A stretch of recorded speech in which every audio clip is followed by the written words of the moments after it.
بسم اللہ الرحمن الرحیم۔ شروع کرتا ہوں اللہ کے پاک نام سے جو بہت بڑا مہربان نہایت رحم والا ہے۔ سیریل وائز غزوات النبی صلی اللہ علیہ وسلم کو ہم بیان کر رہے ہیں۔ جنگ احد، غزوہ احد کی 48 نمبر قسط میں ہم آپ کو خوش آمدید کہتے ہیں۔ تو ہم کل بیان کر رہے تھے قرآن کریم میں احد کے واقعات کا اللہ تعالیٰ نے ذکر کیا ہے۔ تو دوستو اسی طرح قرآن کریم نے مسلمانوں کو آگاہ کیا ہے کہ احد میں جو مصیبتیں انہیں پہنچی ہیں وہ ان کے اپنے افعال اور اس غلط تصرف کی وجہ سے ہے جو ان میں سے بعض تیر اندازوں نے کیا تھا۔ اللہ تعالیٰ فرماتا ہے، جس کا ترجمہ ہے، کیا جس وقت تمہیں مصیبت پہنچی یعنی احد میں ان سے جو واقعہ ہوا تم اس سے دگنی مصیبت پہنچا چکے تھے، تم نے کہا یہ کہاں سے ہوا؟ کہہ دو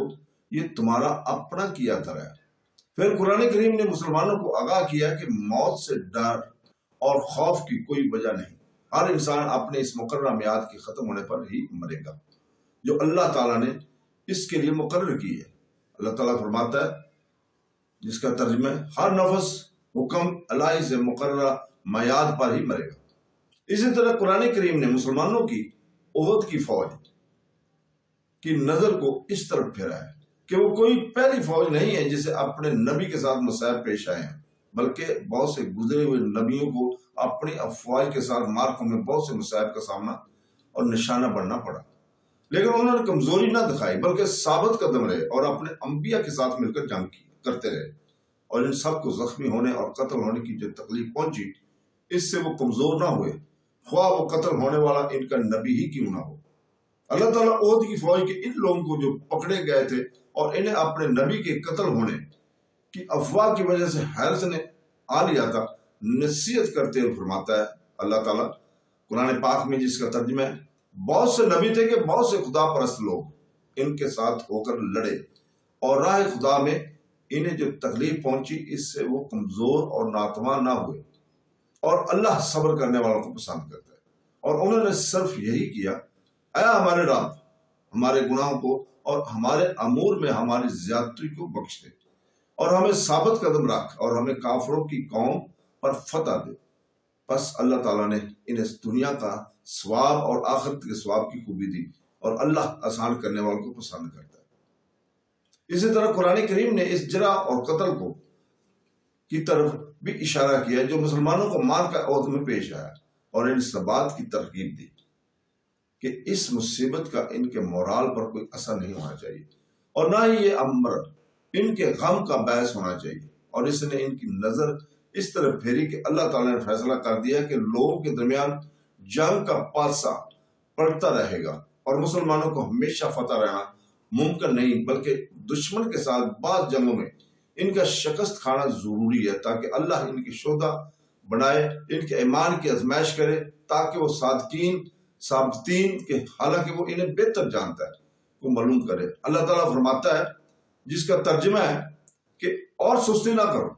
اور غم نہ کرو، اگر تم مومن ہو تو غالب رہو گے، اگر تمہیں زخم لگے ہیں تو اس قوم کو بھی اس سے جیسے زخم لگے ہیں، اور ان ایام کو ہم لوگوں کے درمیان پھیرتے رہتے ہیں تاکہ اللہ مومنین کو جان لے اور تم میں سے شہداء بنائے، اور اللہ ظالموں کو پسند نہیں کرتا تاکہ اللہ ایمان والوں لوگوں کو خالص کرے اور کافروں کو مٹا دے۔ پھر قرآن کریم نے مارکہ احد میں مسلمانوں کو پہنچنے والی تکلیف کے بعد اس طرف اشارہ کیا کہ وہ صرف امتحان اور آزمائش کے طور پر ہے، جس سے خبیث طبیب سے اور مومن منافق سے ممتاز ہو گیا، اور اس کے ذریعے قوی مومن کمزور مومن کے مقابلے میں نمایاں ہو گیا۔ اللہ تعالیٰ فرماتا ہے، جس کا ترجمہ ہے، اللہ ایسا نہیں کہ مومنین کو اس حال میں چھوڑ دے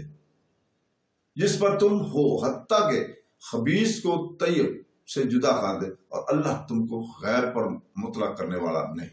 بلکہ اپنے رسولوں میں سے جسے چاہتا ہے منتخب کرتا ہے۔ پس اللہ اور اس کے رسول پر ایمان لاؤ، اور اگر تم ایمان لاؤ اور تقوی اختیار کرو تو تمہارے لیے بڑا اجر ہے۔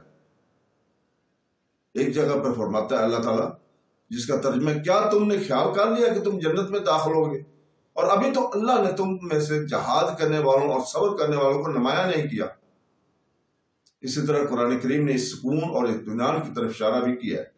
جسے اللہ تعالیٰ نے ان پر اتارا اور اس سے ان کے دلوں کو لبریز کیا ہے، اور انہیں اس غم اور کمزوری کے بعد جس نے مصیبت کے بعد ان کے دلوں کو اکھاڑ دیا تھا ثابت کر دیے۔ اللہ تعالیٰ فرماتا ہے، جس کا ترجمہ ہے، پھر اللہ تعالیٰ نے غم کے بعد تم پر سکون اتارا۔ جو اونگ تھی جو تم میں سے ایک گروہ کو ڈھاتی تھی،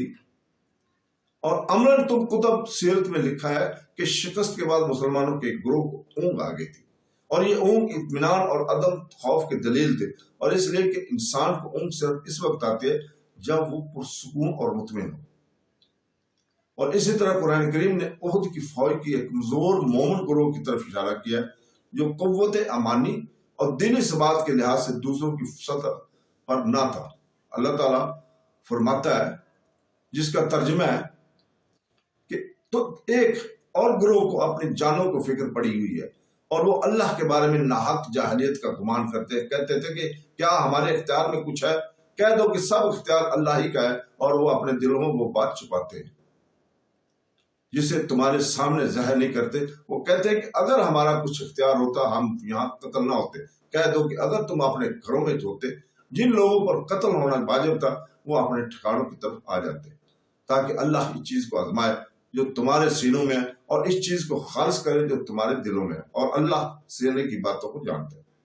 تو دوستو یہیں پہ رکتے ہیں، کل اگلی قسط میں یہیں سے شروع کریں گے۔ دوستو اللہ حافظ۔